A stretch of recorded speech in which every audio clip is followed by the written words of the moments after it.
आप सभी मित्रों को नीलम सक्सेना पेज पर एक बार फिर से आप सभी का स्वागत है। और आप लोग जानते हैं कि आज जो हम ये नया प्रोग्राम लेकर आए हैं, इसका ये दूसरा एपिसोड है। पिछले महीने भी हमने इसी तरह का एक प्रोग्राम किया था जो कि आप लोगों को बहुत पसंद आया था। तो इस प्रोग्राम का आपको थोड़ा सा बैकग्राउंड बता दूं फिर से, जो लोग पहली बार जुड़े हैं उनके लिए, कि ये प्रोग्राम में हम लोग फिल्मों के गानों पर से कहानी लिख रहे हैं। तो इसको इस तरह से ऑर्गेनाइज किया था कि मेरे पास में 10 गानों की लिस्ट थी। वो गाने कौन से हैं और कौन से नंबर पर कौन सा गाना है ये किसी को पता नहीं था, सिर्फ मुझे पता था।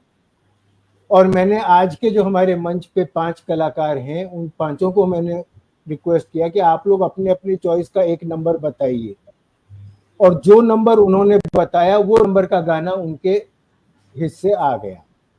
तो यानी वो ना मेरे कंट्रोल में है ना उनके कंट्रोल में है। और वो गाने पर उनको सबको कहानी लिखनी है, जिसके लिए उनको समय दिया गया सिर्फ 24 घंटे। कल रात को 9 साढ़े 9 बजे उनको बताया गया कि ये गाने आपको इन पर आपको कहानी लिखनी है।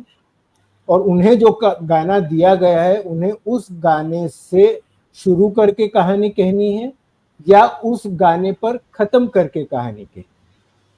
और रिक्वेस्ट मेरी सबसे ये है कि आप लोग वो गाने की जो 2 लाइनें हमने दी है, वो 2 लाइनें गा के भी सुनाएं। पर मैं समझता हूं कि हर कोई गाना नहीं पसंद करता है, तो वो थोड़ी हम आप उतनी सी हम आपको छूट दे सकते हैं।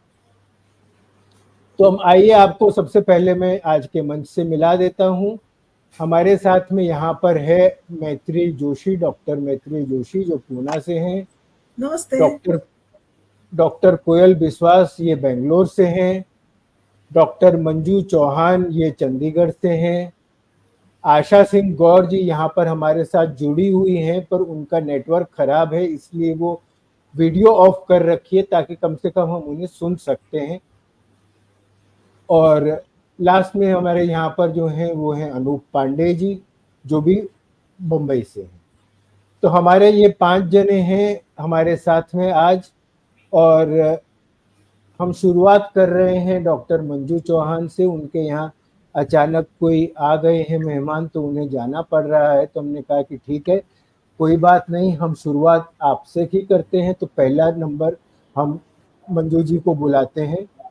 और मंजू जी को जो हमने गाना दिया था, वो अलबेला पिक्चर का गाना था, जिसका कि शब्द थे, ओ बेटा जी, अरे ओ बाबू जी, किस्मत की हवा कभी नरम कभी गरम, कभी नरम गरम, कभी नरम गरम, कभी नरम गरम, नरम गरम, टिंग टोंग। तो आइए मंजू जी, आइए, आपका स्वागत है और अपनी कहानी बताइए।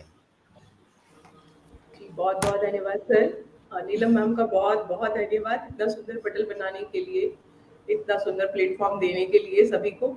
और आज ये एक नया एक्सपीरियंस है मेरे लिए कि कविताएं तो बहुत कही पर कहानियां नहीं कही, और जिस अंदाज से कहानी कहनी है वो अपने आप में एक यूनिक बात है। तो फिलहाल कविताएं होती है ना कि तुम्हारा पीछा नहीं छोड़ती, तो फिलहाल मेरा पीछा कविताओं ने छोड़ा नहीं, तो इसलिए मेरी कहानी भी कविता की फॉर्म में ही है। और उसके साथ देखिए मेरा एक्सपेरिमेंट विद दिस सॉन्ग। तो सुनाती हूँ मैं आपको अपनी कहानी। सर, अगर आपकी आज्ञा हाँ हो जी, तो मैं जरूर जरूर जी। जरूर जरूर। तो एक बार क्या हुआ, एक बार एक सखी हमारी, एक बार एक सखी हमारी बोली शीश नवाए, कुछ भी करके बहन जी लड़के की शादी दो करवाए। होता ही है वाह। पड़ोस में लड़के की शादी नहीं हो रही तो लड़कों की ज्यादा प्रॉब्लम आती है।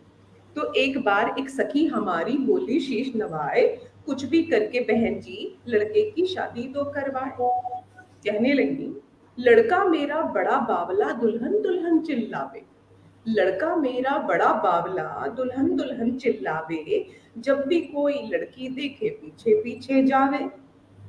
अब हमारी रिस्पॉन्सिबिलिटी आ गई, तो जी हमने क्या किया, हाथों में लेकर दूरबीन, हाथों में लेकर दूरबीन लड़की ढूंढी मैंने 3। वाह। हाथ से लेकर दूरबीन लड़की ढूंढी मैंने तीन, तीनों ही थी अजब अनोखी, अंधी, लंगड़ी और गंजी। तीनों ही थी अजब अनोखी, अंधी, लंगड़ी और गंजी। तीनों अक्सर पीती थी ठेले पर मेरे घर के पास शिकंजी। अब ढूंढने कहाँ जाती है तो मुझे वहीं दिख गई। तो इसलिए कि हाथों में लेकर दूरबीन लड़की ढूंढी मैंने तीन, तीनों ही थी अजब अनोखी, अंधी, लंगड़ी और गंजी। तीनों अक्सर पीती थी ठेले पर मेरे घर के पास शिकंजी। Thank you ma'am. फोटो देख के लड़के की, मैंने फोटो दिखाई उन तीनों को, फोटो देख के लड़के की तीनों हो गई तैयार। फोटो देख आह, के लड़की की तीनों हो गई तैयार, पहली नजर में दिल दे बैठी, हो गया उनको प्यार। फोटो देख के लड़के की जी तीनों हो गई तैयार, पहली नजर में दिल दे बैठी, हो गया उनको प्यार। देखा जो माहौल बना, देखा जो माहौल बना तो हमने दिया समझाए, देखा जो माहौल बना तो हमने दिया समझाए, ऐसा वैसा लड़का ना है, कोई ढंग की लड़की सामने आए। अब कंपटीशन हो गया तीनों के लिए। तो पीती हुई शिकंजी बोली हमसे गंजी, पीती हुई शिकंजी बोली हमसे गंजी, फिक्र न करो मैडम जी मैं उनको सुलझा लूंगी, फिक्र ना करो मैडम जी मैं उनको सुलझा लूंगी, अपने लहराते बालों में मैं उनको उलझा लूंगी। आह, आह, आह, आह। पीती हुई शिकंजी बोली हमसे गंजी, फिक्र न करो मैडम जी मैं उनको सुलझा लूंगी, अपने लहराते बालों में लड़के को उलझा लूंगी। अंधी बोली, अंधी बोली अरे चल मुंह फट, अंधी बोली अरे चल मुंह फट, मैं ही बनूंगी उनकी दुल्हनिया, तू तो परे को हट।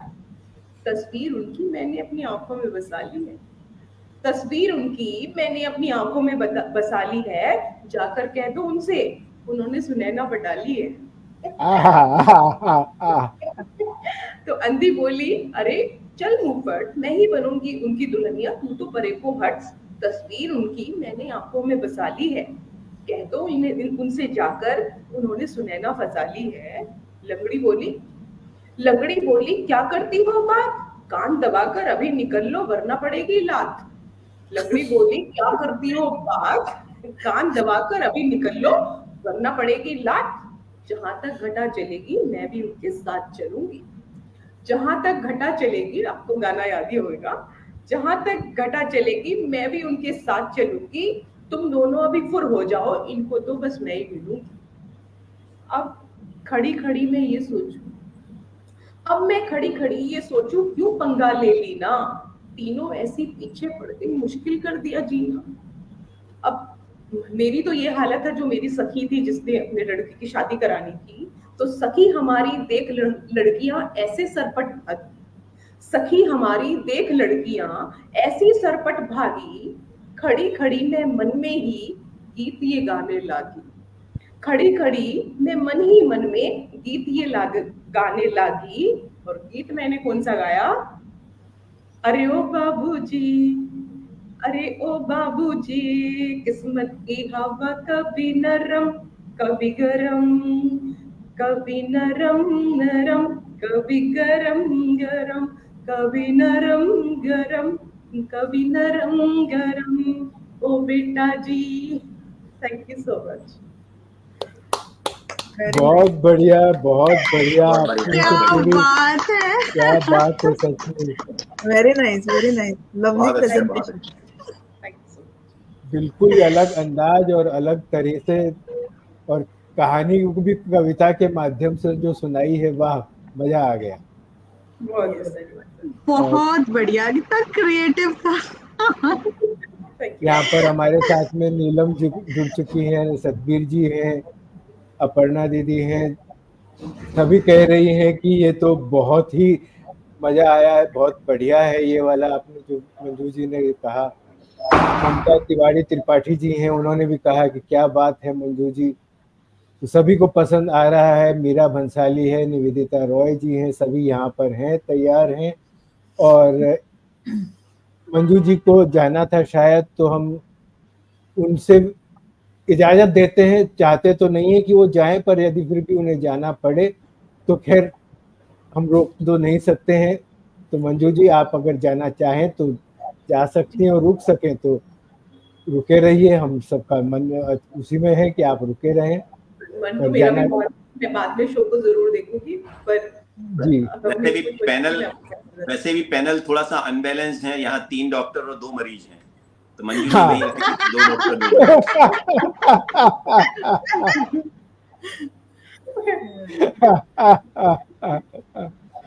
तो ये हुआ हमारा काम, मंजू जी का प्रोग्राम। और उसके बाद अब हम दूसरे इसके लिए बनाते हैं। दूसरे हमारे साथ में जो डॉक्टर साहब यहाँ पर बैठे हैं, डॉक्टर कोयल विश्वास। कोयल जी आइए और आप बताइए कि आप कौन से गाने के ऊपर कहानी लिख रही हैं। जी अनूप सर, शुभ संध्या। हाँ जी, just a second. Anoop sir, आप कमेंट्स भी पढ़ते जाइए। इधर पे सुनील चौधरी तैयार है, वो मंजू जी चली गई, उनको शिकंजी के ठेले का पता चाहिए था, ये भी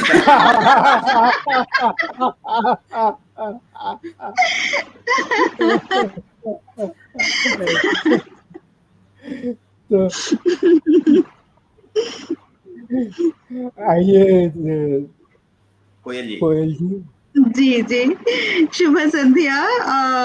नीलम सक्सेना जी के पेज पर ये जो कार्यक्रम कहानी पूरी फिल्मी है, इस मंच पे जब मैं बैठी हूँ, मैं अपने दर्शकों को ये बता दूं, पिछले 24 घंटों में मेरे दिमाग में सिर्फ गाना ही चलता रहा। नींद तो हुई नहीं, मेरी नींद उड़ गई थी, और इतना चैलेंजिंग था। और जिस तरह से इस शो को क्रिएट किया गया है अनूप जी, वाकई आपको दिल से धन्यवाद। मेरा जो गाना है ये है गाइड मूवी से, दिन ढल जाए हाय रात ना जाए, तू तो ना आए तेरी याद सताए। मैं सुर में गाती हूँ। दिन ढल जाए हाय रात ना जाए, तू तो ना आए तेरी याद सताए। इतने दुखी गाने पर, मतलब थोड़ा सा सेपरेशन है, थोड़ा सा विरह है, इस पर मुझे स्टोरी लिखना था और मैंने अपनी पूरी कोशिश की है। आप लोग सुनिएगा। 1 मिनट में पढ़ के सुनाती हूँ। हाँ अनूप जी, मेरी आवाज आ रही है ना क्लियरली? हाँ बिल्कुल क्लियर आ रही है, बिल्कुल। हाँ जी, तो मैं कहानी शुरू करती हूँ। आरती देर तक करवट बदलती रही। आज भी कोई खबर नहीं है। उन मासूम हाथों की थपकियों को याद करती हुई वो फिर अपने तकिए में मुंह छिपाकर रोने लगी। आज लगातार 10 दिन हो गए, मगर पापा की कोई खबर नहीं है। पिछले खबर मिलने तक इतना ही आरती को बताया गया था कि बॉर्डर पर तनाव की स्थिति बढ़ती चली जा रही है। कुछ हिंदुस्तानी सिपाही दुश्मनों को सरहद के पीछे ढकेलते हुए एलओसी पार चले गए। उन्हें कैद कर लिया गया। अब भारत सरकार उनकी रिहाई के लिए सख्त कार्रवाई कर रही है। हर दिन आरती की माँ और दादी पत्थर की तरह टीवी और रेडियो के खबरों में अपने पति और बेटे को ढूंढने की नाकामयाब कोशिश कर रही थी।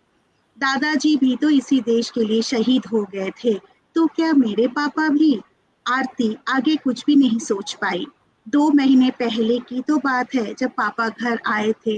कितना प्यार किया आरती को। सुना है माँ बहुत जल्दी एक भाई या बहन लाएगी मेरे लिए। दिन में तो वो स्कूल और दूसरी चीजों में व्यस्त रहती थी, पर रात को पापा की बहुत याद आती थी। दिन ढल जाते थे, मगर जैसे रात जाती ही नहीं थी। हर रात पापा उसे फोन करके एक कहानी जरूर सुनाते थे और वो कहानी सुनते सुनते सो जाती थी। 7 साल की आरती इतना जानती है कि उसके पापा घर जरूर लौट आएंगे। वो आधी रात तक जागती रही। बाहर मूसलाधार बारिश हो रही थी। कभी कभी कड़कती बिजली के बीच उसे ऐसा लग रहा था मानो उसके पापा मुस्कुराते हुए गेट खोलते हुए आगे बढ़े आ रहे हैं। वो अचानक जोर जोर से रोने लगती है और उस आंधी और तूफान के बीच पापा पापा चीखने लगती है। जाहिर है उस प्राकृतिक शोर के बीच उसकी आवाज दब गई थी। सिपाही की बेटी है ना, खुलकर सबके सामने रो भी नहीं सकती थी। रोते हुए आरती कहने लगी, पापा नींद नहीं आती है, एक कहानी सुनाओ ना। मगर उसे पता है कि पापा ना जाने कहाँ है भी या नहीं, पता नहीं क्या हुआ मेरे पापा के साथ। दिन ढल जाए, हाय रात ना जाए, पापा तू ना आए, तेरी याद सताए, पापा जल्दी घर आ जाओ, मेरी नींद भी कहीं खो गई है। आरती सुबकते हुए आसमान की तरफ देखने लगी। अगली सुबह अचानक एक स्पर्श से उसकी आंखें खुली। सामने दादी उसकी तरफ देख रही थी। आंखें खोलते ही दादी ने उसके बाल सहलाते हुए कहा, बेटा तेरे पापा का फोन आया था, अगले हफ्ते लौट रहे हैं। वाह कहानी यहीं पे वाह, खत्म।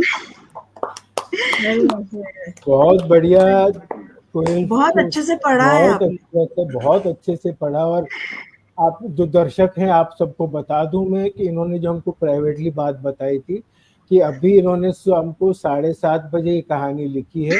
दिन भर तो ये आराम से ना मस्ती मौज मस्ती कर रही थी, कहाँ जाके क्या आइसक्रीम खा रही थी गर्मी से बचने, भगवान जाने। पर इन्होंने जो शाम को 7:30 बजे से कहानी लिखी है, तो इतनी मार्मिक, इतनी बढ़िया कहानी लिखी है, सच में मजा आ बहुत गया। खूबसूरत।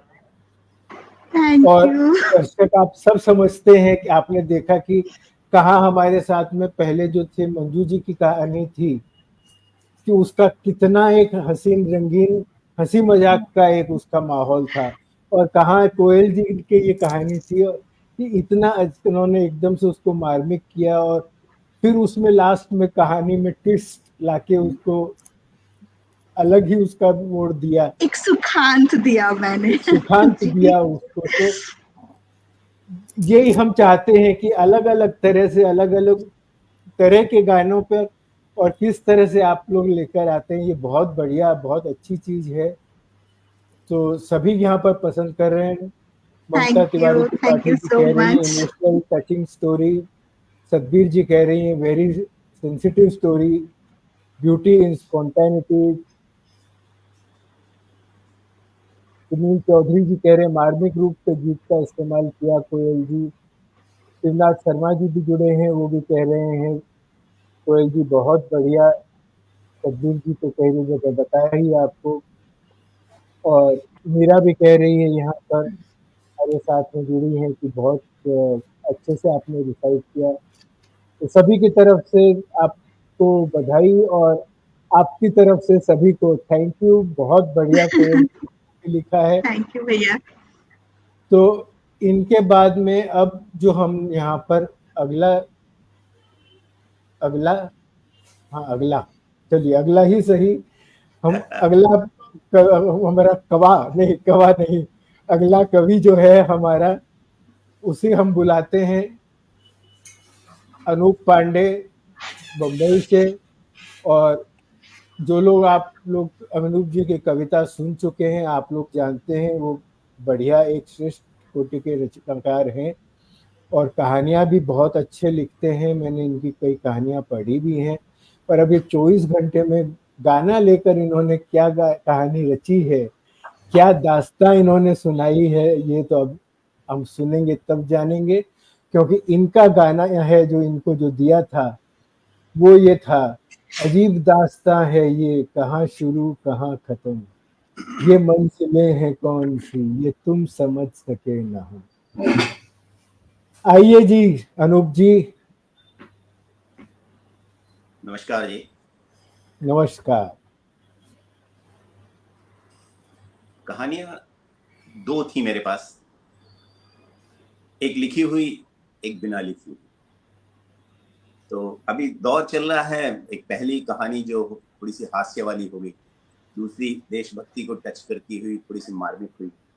तो मैंने सोचा कि फिर नई कहानी पर क्यों ना हाथ आजमाया जाए और थोड़ा सा इसे रोमांस की तरफ ले चला जाए।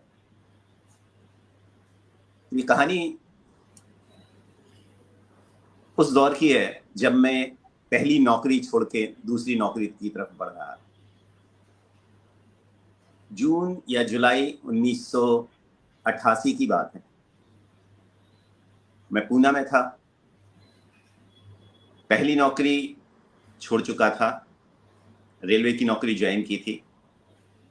और चूंकि दूसरी नौकरी बहुत जल्दी जल्दी में ज्वाइन की थी, इसलिए विदा लेने के लिए अपने मित्रों से, और मैं पिंपरी में रहता था, पुणे के सबर्ब में, तो वहाँ हम लोग कॉलेज से एक साथ करीब एक ही क्लास के 21 लड़के साथ में गए थे, जिन्होंने अलग अलग प्राइवेट कंपनियों में नौकरी ज्वाइन की थी।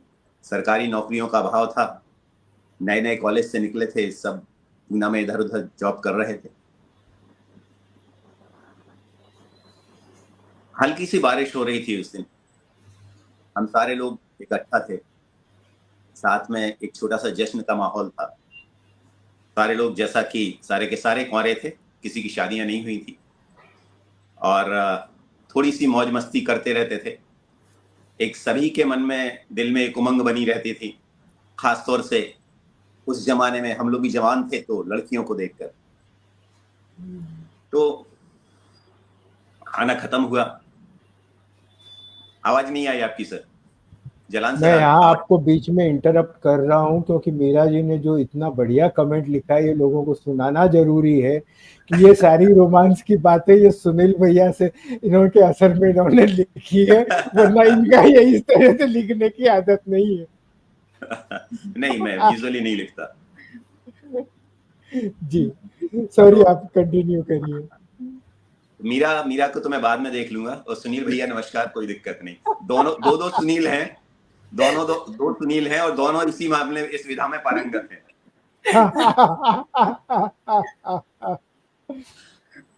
तो माहौल ऐसा था, हल्की सी बारिश हो रही थी, खाना खा के हम लोग, छोटे से मकान हुआ करते थे, 1 BHK या 2 BHK, और सिंगल स्टोरी के मकान थे, रो हाउसेस जैसे। तो हम लोग बाहर ही बैठे वहां पर, चूंकि कॉलोनीज बहुत अच्छी डेवलप नहीं हुई थी, बाहर कुछ रॉक्स थी, वहां पे बैठे रहते थे, 1-2 कुर्सियां रहती थी, तो उन कुर्सियों पे बैठे रहते थे, और सारे लोगों का मजाक और हंसी मजाक चल रहा था। अचानक मैंने देखा कि सामने साइकिल लेके एक हमारे कॉलोनी में एक लड़की रहती थी, और काफी दिनों से वो नजर नहीं आई थी, उन्होंने मकान चेंज कर लिया था। तो मैं समझता था छोटी सी स्कूल गोइंग लड़की है, अपने आप को हम बड़ा तीसमार खा, और चूंकि नौकरी कर रहे थे तो थोड़ा बड़ा समझते थे। हालांकि शक्ल सूरत और देखने में हम भी बड़े बच्चू किस्म के थे, पर उस वक्त ये लगा था कि हम नौकरी कर रहे हैं तो हम थोड़े बड़े हैं। तो लड़की थोड़ी सी दूर खड़ी हुई थी, उसने दूर से देखा और फिर मुझसे कहा, हाय अनूप। तो मैंने देखा, अरे नाम अभी भी याद नहीं, नाम उस वक्त भी पता नहीं था। अरे, हमने कहा तुम यहाँ कैसे? तो बोला, सुना तुम जाने वाले हो, तुमसे मिलने आए। मुझे बड़ा आश्चर्य हुआ कि ये स्कूल गोइंग लड़की है। हमने कहा चलो ठीक है, आजा आजा आजा। बिठाया, हम लोगों ने साथ में कुछ स्वीट पीस थे वो शेयर किए, और थोड़ा सा समय बीता तो उसने बोला कि क्या तुम मुझे घर छोड़ दोगे? मेरे लिए बड़े आश्चर्य वाली बात थी। मैंने कहा कि ये थोड़ा सा अजीब सा प्रपोजल मेरे लिए था, तो क्योंकि मैंने कभी किसी और निगाह, इवन दोस्ती की निगाह से भी नहीं देखा था। अब मेरे सारे जो मित्रगण थे, सारे के सारे अनूप जालान सर की तरह बदमाश थे, तो उनकी हंसी और मुस्कुराहटें रुक नहीं रही थी। अब मैं बड़े पशोपेश में कि इस प्रपोजल का क्या जवाब दूं। और जिस मकान में मैं रहता था, मेरे पड़ोस में एक वो तमिलियन फैमिली थी। तो आंटी थी, उनकी 2 बेटियां थी, सुजाता और एक दूसरी का नाम मुझे याद नहीं।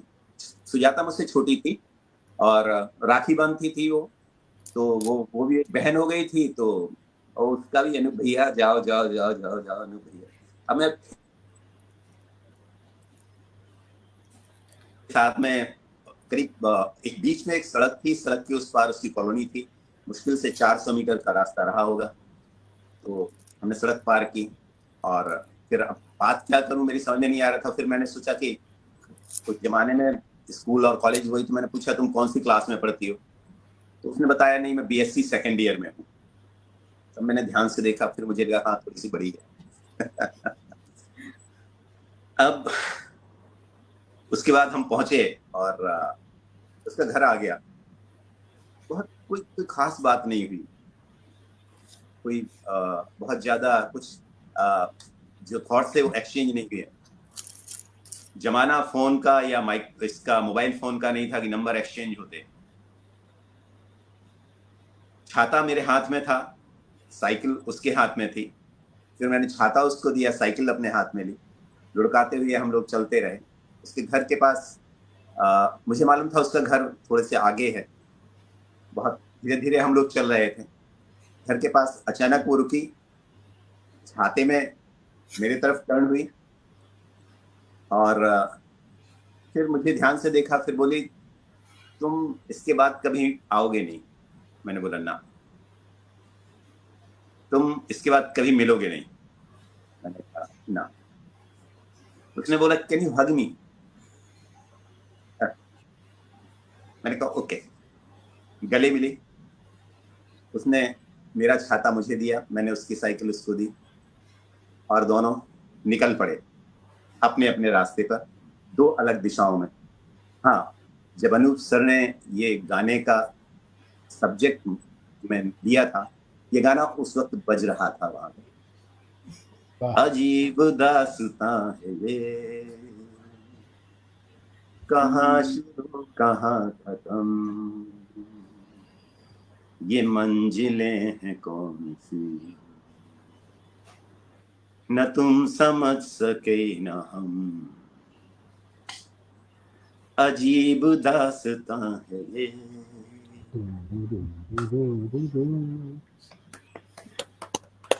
बहुत ही बढ़िया अनूप भैया, बहुत बढ़िया, बहुत क्या बढ़िया। बात है, सचमुच अजीब दास्तां है। बिल्कुल बहुत अजीब दास्तां है, सेंसिटिवली सुनाया आपने, बहुत सेंसिटिवली है बहुत ना? सेंसिटिवली सुनाया। और इसीलिए मैं उसमें जो गाने के बीच में बैकग्राउंड म्यूजिक देना चाह रहा था वो मैं रुक गया।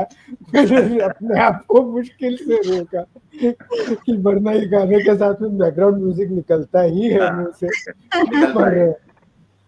पर सच But में this बहुत ही is- अच्छी कहानी पता नहीं, सुनाई। जलान सर, आपने भी जो कहानियां मैंने लिखी हुई हैं, पढ़ी हुई हैं, मैं कहानी को वो जो बीता है खुद के ऊपर वही लिख पाता हूँ। किसी को कल्पना मेरे दिमाग में नहीं आती है। मुझे कहानी के लिए वो रियल पात्र ही ढूंढने होते हैं और रियल घटनाएं ही ढूंढनी होती हैं। देखिए, अब आप बोलते हो कल्पना दिमाग में नहीं आती है, तो मैं तो यही पूछता हूँ पहले बात कि कल्पना है कौन जो कि दिमाग में नहीं आती है। ठीक है, चलिए कोई बात नहीं। हम लोगों की हंसी मजाक छेड़खानी इसी तरह से चलती रहती है। बहरहाल और कल्पना जो है वो दिमाग की वाइफ है।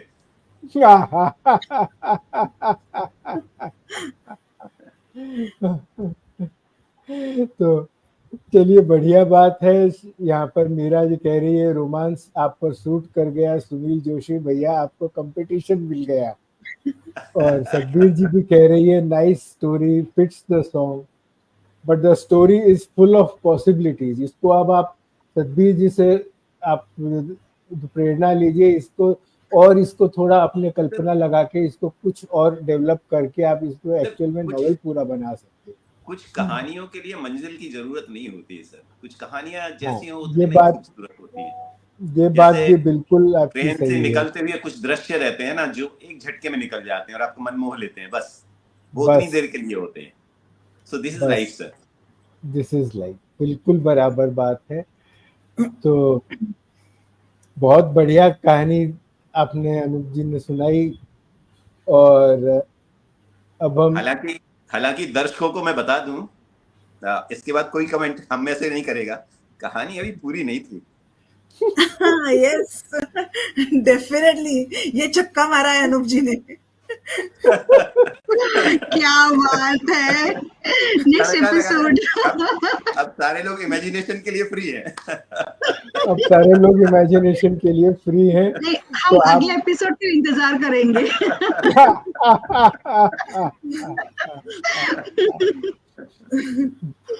चलिए तो चलिए हम आगे बढ़ते हैं।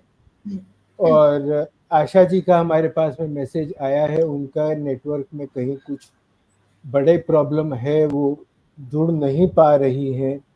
बीच में आपने देखा वो 2-3 बार जुड़ी, वापस निकल गई, फिर वापस से जुड़ी, फिर वापस निकल गई, पर अब कह रही कि अब तो मैं जुड़ भी नहीं पा रही हूँ। तो इसलिए हम ये समझ रहे हैं कि आज की जो कहानी, आज का जो हमारा ये एपिसोड है, उसकी लास्ट कहानी, लास्ट आज की हमारे कवि, हमारे लेखक डॉक्टर मैत्री जोशी पूना से हैं।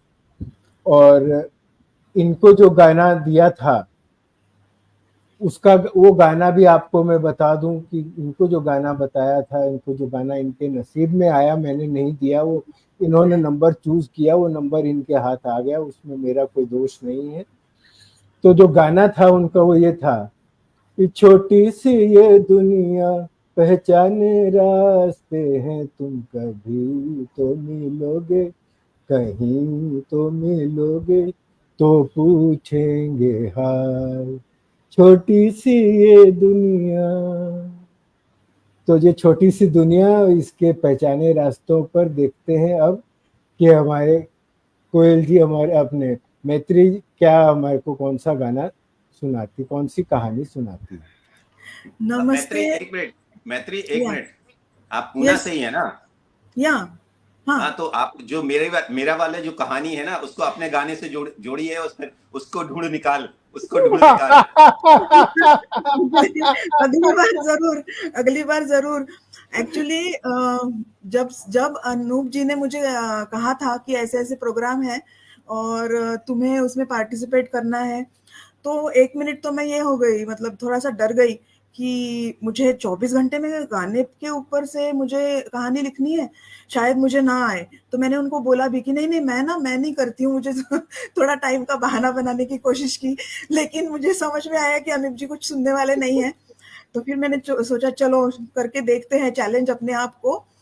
और फिर जैसे आया समय तो मुझे समझ में आया कि ये बहुत स्ट्रिक्ट है, ये बिल्कुल भी जल्दी गाना नहीं देने वाले हैं, टाइम पे ही देने वाले हैं। तो बराबर टाइम पे गाना आया और वो गाना भी मैंने पहली बार मतलब सुना होगा, लेकिन ये तो ऑलमोस्ट पहली बार सा था मेरे लिए।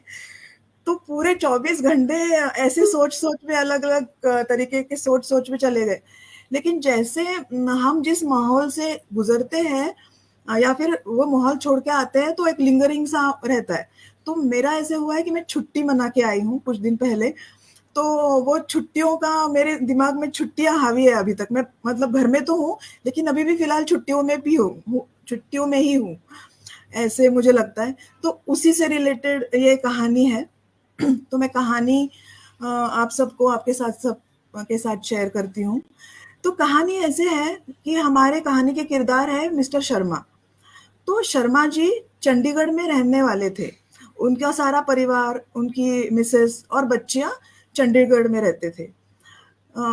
मिस्टर शर्मा एक कॉलेज में प्रोफेसर थे और अभी उनकी रिटायरमेंट की उम्र होने लगी थी। थोड़ा पैसा जोड़ा था, बेटियों की शादियां भी 2-4 सालों पहले हो गई थी। और फिर मिसेस शर्मा और मिस्टर शर्मा ने डिसाइड किया कि इस साल से वो हमेशा हर गर्मियों की छुट्टियों में कहीं ना कहीं घूमने जरूर जाएंगे। तो तय हो गया, हर साल एक एक जगह चुनकर उसके बारे में सारी जानकारी लेकर मिस्टर और मिसेस शर्मा जाने लगे हर गर्मी में। तो इस साल ये तय हुआ कि वो नैनीताल जाएंगे। तो हो गया, फिर बहुत उत्सुकता थी कि नैनीताल कैसे होगा, कैसे जाएंगे। सारे टिकट कटे, पैकिंग हुई, सारी चीजें, सारे गर्म कपड़े लिए गए क्योंकि नैनीताल में तो ठंड होती है। और जैसे तैसे करके मिस्टर और मिसेस शर्मा नैनीताल पहुंच गए।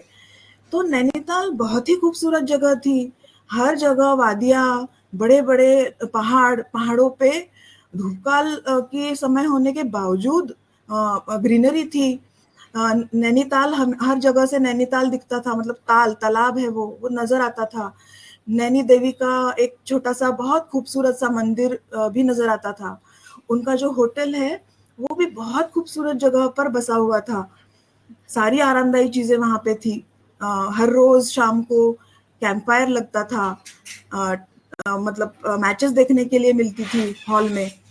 और फायर प्लेसेस थी, क्योंकि नैनीताल में 12 बज जाते हैं तो ठंड होने लगती है, और 7 बजे तक तो हर किसी को स्वेटर और शॉल वो ओढ़ना ही पड़ता है। इतना कि होटल में पंखे की जरूरत ही नहीं पड़ती, इतनी ठंड होती है। तो इतना सुहाना मौसम था और मिस्टर और मिसेस शर्मा बहुत खुश होकर वो सारी चीजें एंजॉय कर रहे थे। तो उसमें चाय बनाने की, कॉफी बनाने की मशीन लगी हुई थी उनके रूम में।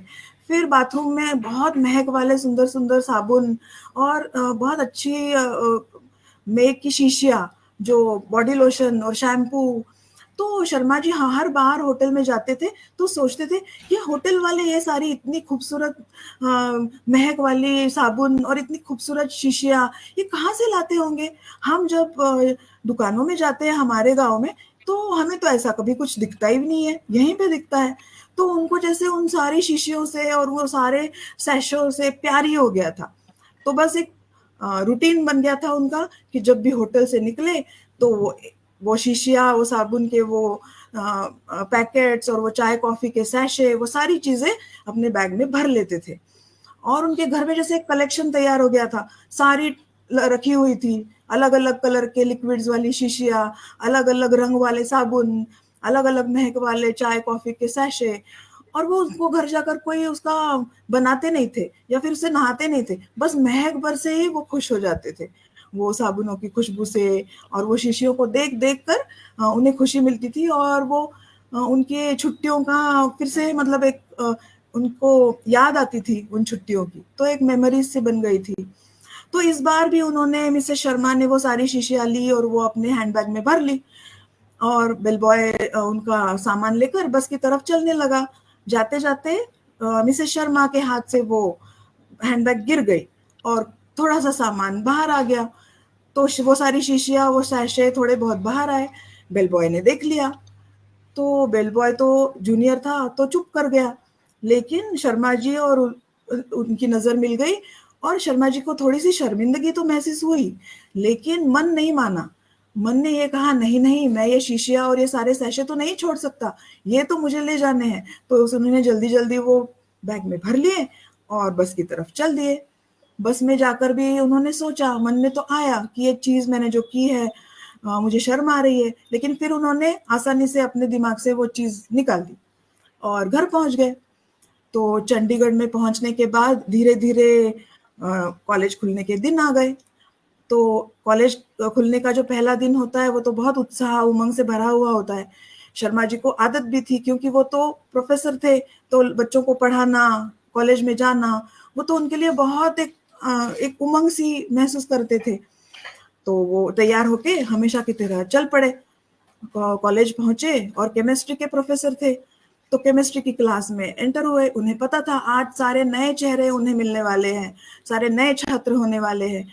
एंटर किया अंदर और छात्रों की तरफ नजर डाली तो एक मोमेंट तक हक्के बक्के से रह गए। उन्हें समझ ही नहीं आया कि मुंह से कोई शब्द नहीं निकल रहा है, ये क्या हो रहा है। एक शर्मिंदगी की लहर सी उनके अंदर से दौड़ गई और वो जो लड़का, जो बेल बॉय था, वो आज उनका नया छात्र बना था और सबसे पहले बेंच पर बैठा हुआ था और धीमी धीमी मुस्कान उसके चेहरे पर थी क्योंकि उसने पहचान लिया था उन्हें। और फिर उसके दिमाग में आया कि छोटी सी है दुनिया, पहचाने रास्ते हैं, कहीं तो मिलोगे तो पूछेंगे हाल। ये थी कहानी हमारी। बात है, सुपर। सुपर, बढ़िया बढ़िया बढ़िया। बिल्कुल बढ़िया कहानी। Thank you, thank you. कहा उसका एंड उन्होंने कहानी लास्ट में कहानी में ट्विस्ट ला कर दिया है, बहुत मजेदार। बहुत ही बढ़िया। Thank you so much, thank you so much. So हम एक बर्ताव करते हैं और फिर किसी की नजर हट जाए तो हमारा बर्ताव बदल जाता है, तो इसकी वो एक्चुअली कहानी थी। जी। तो बहुत अच्छी कहानियां हम सारे लोगों की रही और मुझे लगता है कि अब हमारे होस्ट अनूप जालान सर का नंबर है कि वो एक कहानी, जिसका गाना तो मुझे पता नहीं, गाना उनको ही पता है, पर इन सब कहानियों से अलग हटके सुनाए ना। हास्य होना चाहिए। जी नहीं, आज की तरह तारीख मेरी नहीं है, आज आप लोगों की सबकी कहानियों का दिन है, आज आप ही की कहानियों के ऊपर है। आज अरे मैं, वाह। क्योंकि मैं इसके ऊपर मेरा पिछली बार भी बात हुई कि क्यों मैंने इसमें कहानी इस बार नहीं कही, और उसका सीधा सीधा कारण ये था कि आप में से किसी को पहले से मालूम नहीं था कि कौन सा गाना आपके पास है। आपको 24 घंटे थे ना, आपको भी पता नहीं है कि कौन सा गाना आपके पास है। पर मुझे सब गाने मेरे पास में एडवांस में है, इसलिए मैं जानता हूँ और इसीलिए मैंने कहानी नहीं लिखी है। और अब अगर आप मुझे नया गाना देते हैं तो मुझे 24 घंटे भी दीजिए साथ में, उसके बिना कैसे चलेगा काम। तो बात यहाँ पर आ गई है कि हमारे पास में एक और हमारे आज के पार्टिसिपेंट थी, आशा सिंह गौर जी आने वाली थी, आई थी 2-3 बार आके, पर उनके यहाँ नेटवर्क में कुछ मेजर इशू आ गए हैं तो वो जुड़ नहीं पा रही है। उनको सिर्फ एक ही मैसेज आए जा रहा है, can not join, can not link, check your internet. तो यानी कहीं कुछ लोचा हुआ है, सॉरी मुंबई की भाषा में, कहीं कुछ प्रॉब्लम आई है। लेकिन मेरा कहना ये है कि अगर आशा जी नहीं आई हैं, टीम अगर 11 प्लेयर की है तो कोच का ये कर्तव्य है कि अगर एक प्लेयर एब्सेंट है तो उसकी रिस्पॉन्सिबिलिटी ले, उसकी जगह पे खेले, सेंटर फॉरवर्ड खेले या जहां उसकी मर्जी हो वहां खेले। यहाँ पर ये क्रिकेट का गेम है और क्रिकेट के गेम में सब्स्टिट्यूट को बैटिंग नहीं मिलती है, तो मैं बैटिंग नहीं कर सकता हूँ। तो देखिए, गेम तो कोई भी हो सकता है, आपने अपनी चॉइस से ले लिया है। जी। तो मुझे लगता है कि ये दोनों जिस तरह से हमें इतना हंसाते हैं, हम इन दोनों की एक बार जुगलबंदी रख देते हैं। मतलब इनकी जुगलबंदी होगी और हम अच्छा रहेगा।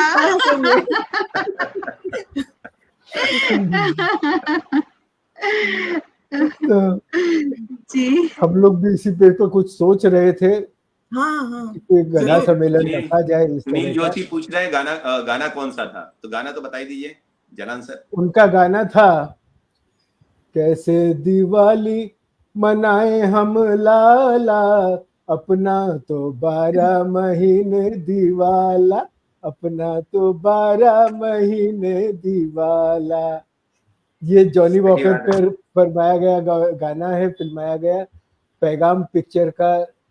तो इसमें आप देखेंगे कि इस बार जो भी गाने आए हैं ये सभी काफी हद तक पुराने गाने हैं, इनमें से एकदम नया या वो नहीं है। पिछली बार फिर भी कुछ 1-2 नए गाने थे। गाने इस बार भी हमारी लिस्ट में नए थे, पर वो चुनाव में नहीं जीत पाए, उसका हमारे पास में कोई नहीं है। ये मतदाताओं के उसके ऊपर है, ये ईवीएम मशीन की प्रॉब्लम नहीं है, आप लोग समझ के रखें। तो ये हमारे आज का प्रोग्राम हुआ। हम आज थोड़ा जल्दी इसके कारण से इसके लिए हम खत्म कर रहे हैं, और हमारी कोशिश रहेगी कि इस तरह के हम प्रोग्राम करते रहें बार बार। अगले महीने शायद मुमकिन ना हो, पर उसके बाद वाले महीने में हम जरूर वापस से आएंगे और आप सभी से निमंत्रण देंगे कि आप जो भी इससे जुड़ना चाहें आप हमें मैसेज करें, ताकि हम आपको आगे के इन तरह के प्रोग्राम्स में ले सकें। तो इसके साथ हम आज का प्रोग्राम समाप्त करते हैं। एक बार फिर से लास्ट में जाते जाते नीलम का और सारे मंच का और सभी दर्शकों का सभी का धन्यवाद, और सभी को शुभ रात्रि। शुभ रात्रि, धन्यवाद।